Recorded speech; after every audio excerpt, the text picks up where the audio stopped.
Bem-vindos mais uma vez ao Papo de Gestor aqui na Rio Claro Investimentos. Meu nome é Pedro Jobim. Estou hoje mais uma vez com o Lucas Hadi, nosso diretor de gestão, e vamos falar sobre os acontecimentos do mês de novembro e o comecinho de dezembro de 2022.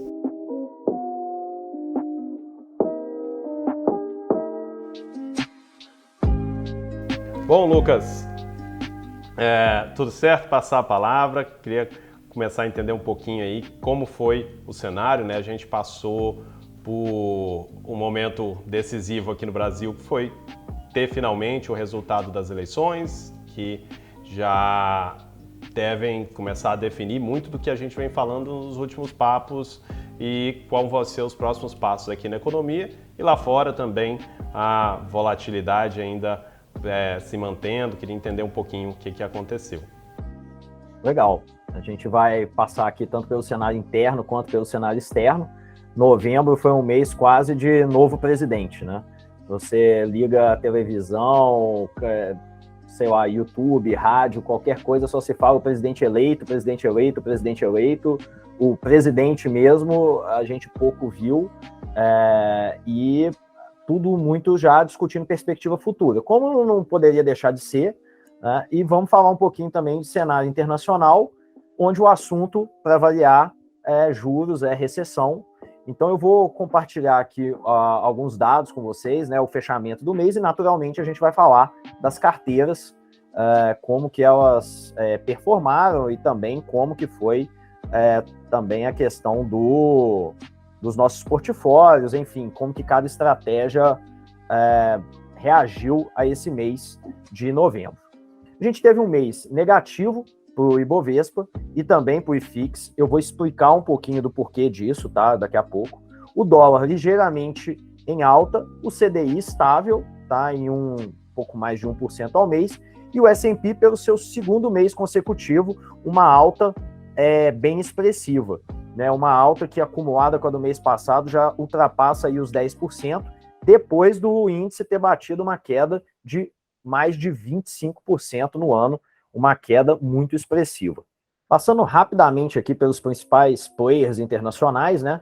A China, acho que todo mundo deve ter acompanhado, né? Os lockdowns são de novo um destaque, mas dessa vez lockdowns um pouco mais a menos, medidas um pouco menos restritivas, principalmente por causa do grande número de manifestações, né? Um governo que não está acostumado a enfrentar manifestações, só para a gente ver o tamanho da dificuldade que a população de lá está enfrentando. Então, espera-se um impacto econômico um pouco menor do que o que a gente já viu no passado.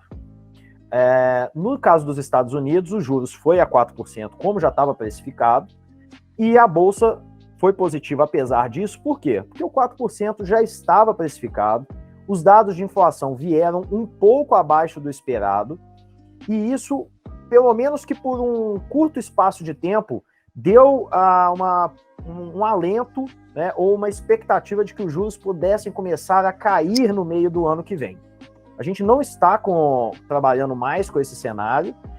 Acredita-se que os juros podem ficar altos ainda por um pouco mais de tempo, mas já se trabalha no mercado como um todo hoje que 5% seria aí um teto que os juros americanos atingiriam. A gente vai falar um pouquinho daqui a pouco a respeito de expectativa para o ano que vem nos Estados Unidos. No caso da União Europeia, a gente teve ali também a inflação um pouco mais controlada, não só por causa do aumento dos juros, mas também por causa das medidas referentes a um teto de preço para a compra do petróleo russo, isso muito ligado ali ao cenário de guerra também, e sendo que a questão energética é um dos principais fatores que levam à questão inflacionária na Europa. Além de, obviamente, toda a questão da Covid, que também afetou Estados Unidos, Brasil e o mundo como um todo. Mas a Europa, especificamente, ainda tem a questão energética do gás e do petróleo russo. E esse gráfico aqui, Jobim, ele traz exatamente o ponto que você comentou, né, que foi a volatilidade do mês. O dólar é uma excelente medida de volatilidade, e aqui a gente consegue ver que o dólar ele partiu ali, né, de abaixo de quase chegando em R$5 e bateu quase 5,50 no meio do mês. Então retrata muito bem o que você tinha comentado. Então, quando a gente vê aí que ele subiu ali 0,7% ao longo do mês, mas a gente vinha ali de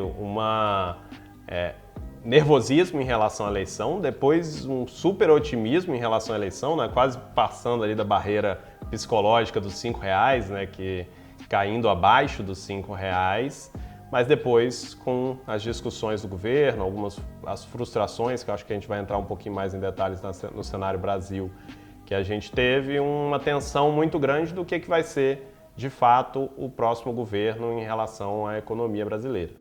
É isso aí, a gente viveu um ano em um mês, e eu vou comentar isso dentro do cenário interno. Tá? Passando aqui para o cenário interno, a gente já consegue ver, por exemplo, a variação que a gente teve nos preços dos títulos públicos. Né? Então, o que a gente consegue perceber? Tanto as LTNs, que são puras pré-fixadas, quanto as NTNBs, que têm o componente pré-fixado acima do IPCA, todos tiveram uma reprecificação no prêmio para cima. Então, isso faz com que o quê?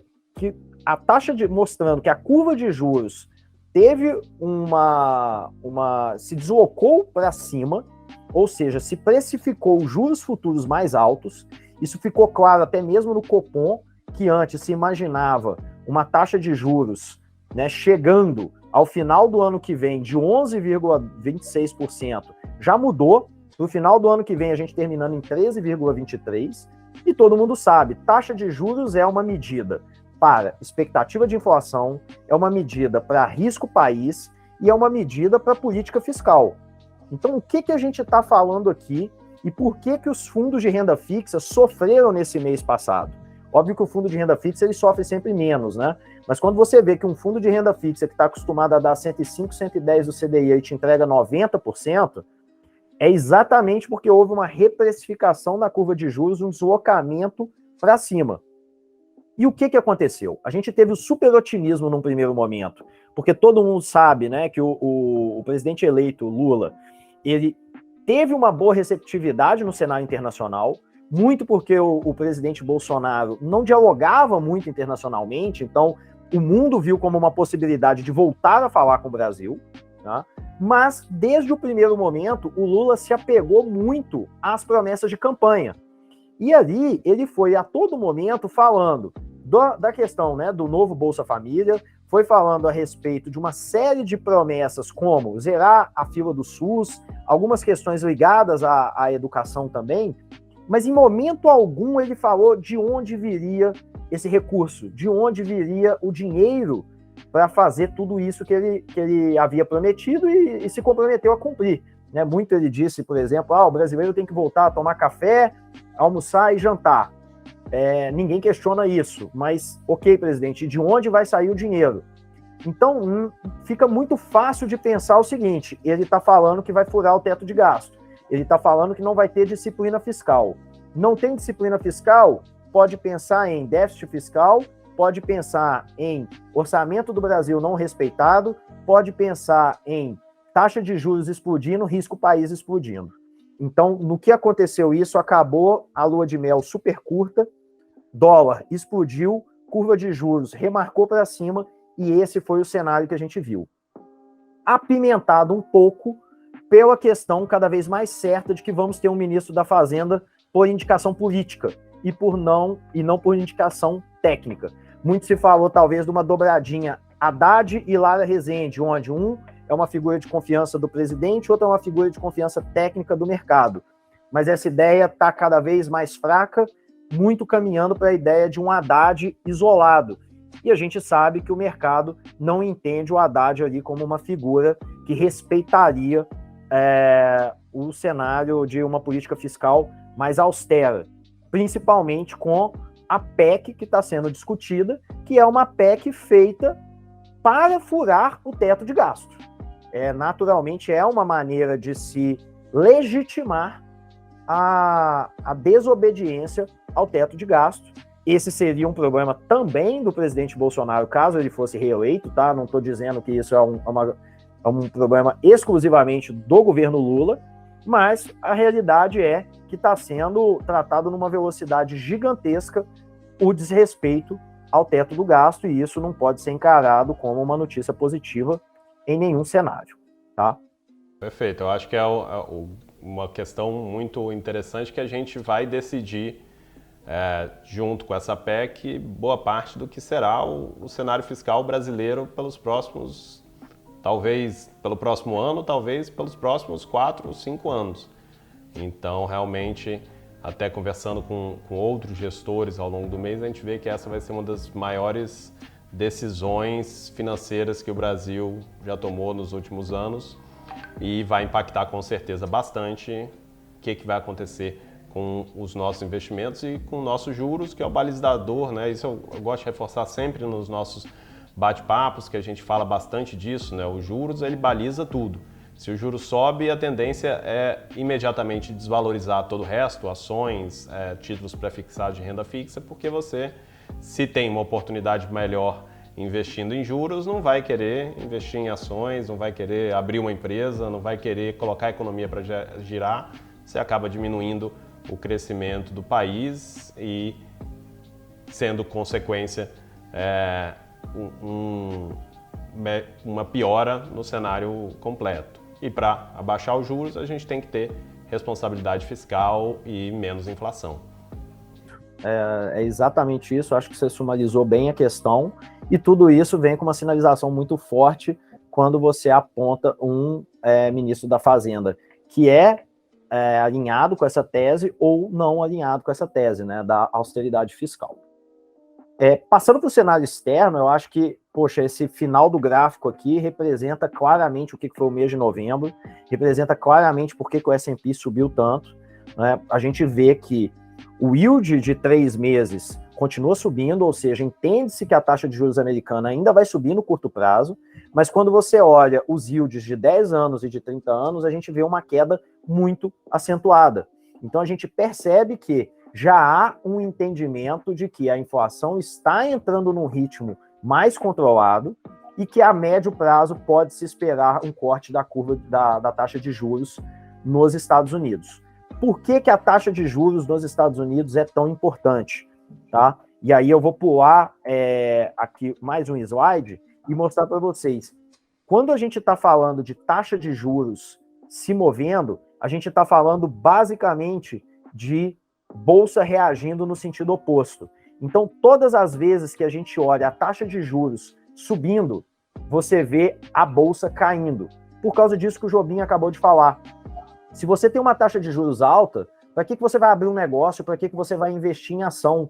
Prefiro ficar na segurança da renda fixa. Para o americano, uma taxa de juros de 5%, pensa nisso, se o brasileiro acha 6% legal, imagina um americano a 5% numa economia muito mais estável. Ele prefere sair da bolsa, prefere não investir na economia real. Então, as ações que são um balizador, né, uma proxy de economia real, acabam caindo. E foi isso que aconteceu. Esse gráfico aqui mostra muito bem, e a gente pode ver, né, como que a gente vem de topos decrescentes, né? Cada vez mais. A gente tem aqui em janeiro, depois a gente tem em abril, depois a gente tem um outro em junho, depois um outro em agosto, e agora estamos num novo pico em dezembro, e muito se pergunta, será que esse é o último pico e de agora vamos para cima e picos ascendentes, né? Ou seja, uma retomada do crescimento? Muita gente ainda aposta que não, a aposta ainda é de um cenário de recessão no ano que vem, principalmente por causa dos juros que ainda vão acabar de subir, mas aqui cabe um comentário muito importante. Nós estamos nos posicionando em ações americanas. E qual que é a lógica? Se já estamos aqui traçando um cenário de recessão, já estamos traçando um cenário de juros altos, isso já está precificado. Isso já está nos preços das ações, isso já está no patamar atual do S&P. Ou seja, as ações não vão reagir quando os juros chegarem a 5%. As ações já reagiram na hora que se precificou juros a 5%.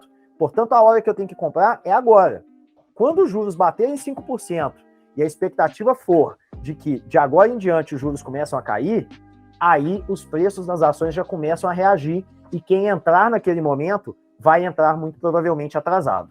Então aqui o nosso papel enquanto gestores é entrar no momento de baixa, é entrar no momento em que está precificada a queda e não ficar tentando acertar o exato momento da virada, Porque a virada acontece de uma maneira tão rápida que a grande chance que existe é de você perder o momento de volta e ficar só se lamentando ali porque que não comprou um pouco antes. Então, o nosso cenário aqui, já falando um pouco, né, aproveitando que estamos em dezembro, para 2023 é renda fixa por causa dos juros altos, Bolsa Americana por causa do S&P em queda recorde, principalmente por causa desses juros aí que não se via há 20 anos ou mais, e um pouco sim de Bolsa Brasileira. Por quê? Pela mesma lógica. Você tem a Bolsa Brasileira aí muito afetada por esse cenário de estresse que a gente viveu, a gente vai comprar um pouco menos do que de Bolsa americana, mas ainda assim não tem como ignorar que a gente está num cenário de estresse, então que é sim, para quem acredita no longo prazo, e são esses os nossos investidores aqui na Rio Claro, que é um momento sim de fazer compras, ainda que aos poucos. Não, perfeito. E eu acho até interessante reforçar, né, que a gente deve, a partir desse mês de dezembro, fazer algumas mudanças maiores na carteira, né? A gente vem falando já há bastante tempo, até desde 2021, que uma coisa que a gente esperava era passar esse risco, principalmente eleitoral aqui no Brasil. A gente teve um ano também muito mais volátil do que esperado lá fora e nos mantivemos bastante líquidos e bastante conservadores, até nas carteiras mais agressivas ao longo desse tempo. E agora, um pouco do que o Rad já comentou, a gente tem um cenário mais interessante aí para começar a se posicionar na baixa. Então a gente atravessou muito bem essa tempestade até agora. E aí queria que você falasse um pouco, também até o que mudou dessa visão, né? A gente está ainda com uma indefinição talvez tão grande quanto antes da eleição na questão de realmente o que vai ser a política, né? O discurso parece que está igual o que estava na campanha, mas queria entender bem assim, o que vai ser feito nas carteiras nos próximos passos, o que mudou na nossa visão, se a gente ainda está otimista, ainda está pessimista, e no que a gente está otimista e pessimista. Então, só comentar um pouquinho para a gente encerrar a transmissão. Beleza, o que esperar, né, das carteiras aí da Rio Claro para 2023?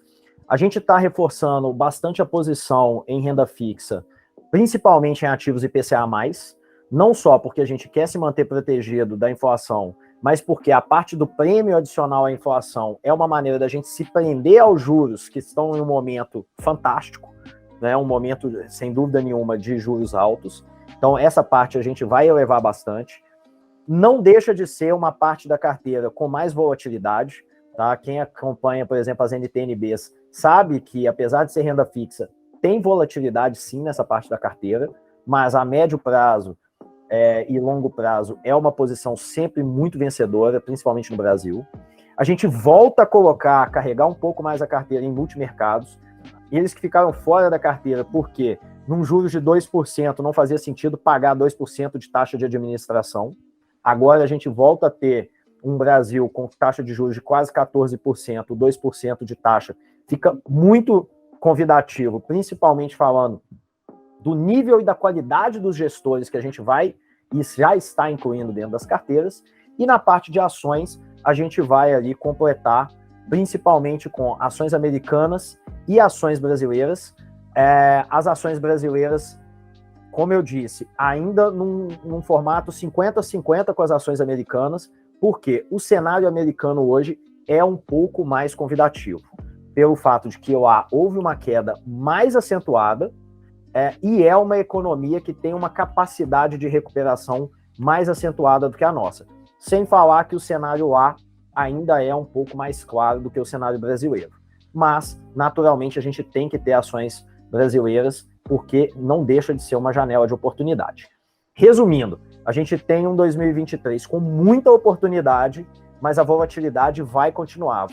Prevemos meses de alternância de resultados muito bons, com outros meses de resultados não tão bons, mas que para o investidor de médio e longo prazo vai ser um ano extremamente estratégico aí, e acreditamos muito positivo na formação de patrimônio. Fantástico. Muito obrigado mais uma vez, Lucas. Muito obrigado a todos que assistiram até aqui. Quem gostou, desse Papo com Gestor. Confira o próximo, que vai vir em janeiro, falando sobre o mês de dezembro, se inscrevendo aqui no nosso canal e também curtindo para a gente conseguir levar essa conversa para a maior quantidade possível de pessoas. Para você que já é cliente da Rio Claro, converse também com o seu planejador financeiro ao longo do mês para mandar as dúvidas que você tem e sugerir pautas interessantes que a gente possa trazer no mês que vem. Muito obrigado a todos, muito obrigado, Lucas, e até mais. Obrigado a você, Jobim, até mais.